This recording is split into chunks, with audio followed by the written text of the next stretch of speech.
Plants exist in a delicate balance between excess and deficiency, which is maintained by thousands of regulatory processes. These homeostatic mechanisms have risen in plants over the course of hundreds of millions of years, and are now being exploited by us for our own purposes. One way these alterations are taking shape is through plant obesity. From increasing the size of produce to increasing lipid content, plant obesity is a growing epidemic researchers are trying to capitalize on. To look at this issue firsthand, let's start with this lonely cornfield. But first, we need to get closer. A little closer. Just a little more. And perfect. Now we're in a cell that's busy loading starches into a developing corn kernel. Here we have a SNRK1, in which is a protein kinase which increases the availability of sugars and promotes sugar metabolism in the cells. Now, it is mostly active during the nighttime or during stressed conditions when sugar is not generally being produced.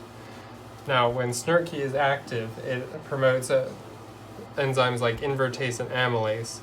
In this case, we're going to show invertase converting sucrose into different metabolites like uracil diphosphate glucose and glucose 6-phosphate. From this point, they can be synthesized into trehalose 6-phosphate by trehalose 6-phosphate synthase. From here, trehalose 6-phosphate acts as a signaling molecule telling SNRK that there's enough sucrose within the cell and that it can stop availability. Now, if we want to produce sugar in this case, more sugar in this case for obese plants, we can take trehalose 6-phosphate and convert it into trehalose by using trehalose phosphate phosphatase.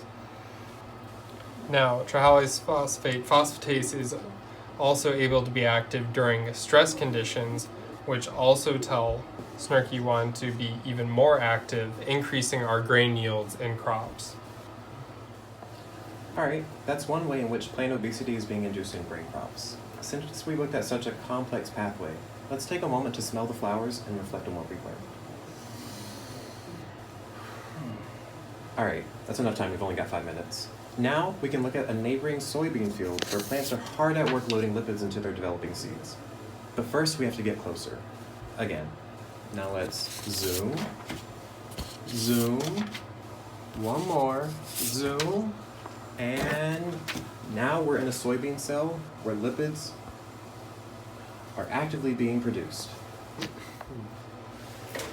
Here we have SNRK1 again. Now, SNRK regulates oil synthesis by inhibiting two proteins, wrinkled 1, which is a transcription factor, and diacylglycerol acetyltransferase 1, which transports fatty acids into seeds. Now, when we have sufficient amount of sugars, T6P will inhibit SNRK1, promoting wrinkled 1, allowing for fatty acid synthase and an upregulation of a DGAT1. Now that we have this pathway, how can we modify it in order to increase our oil content in our seeds? What we can do is cause a loss of function in the SNRK receptor in DGAT1, making it so it can no longer receive signals from SNRK, and when we have done this in lab settings, we have increased oil content in our seeds by up to 37%. Hopefully now, you have a more clear picture of SNRK1, the enzymes involved in metabolic shuffling, and the end products. Increasing sugar and fatty acid content in grain and seed crops can improve yield during stress conditions, lending to greater food security. In addition, we also see improving biofuel production for many unique applications. Be on the lookout for SNRK obese plants in the landscape, in the supermarket, or at the pump.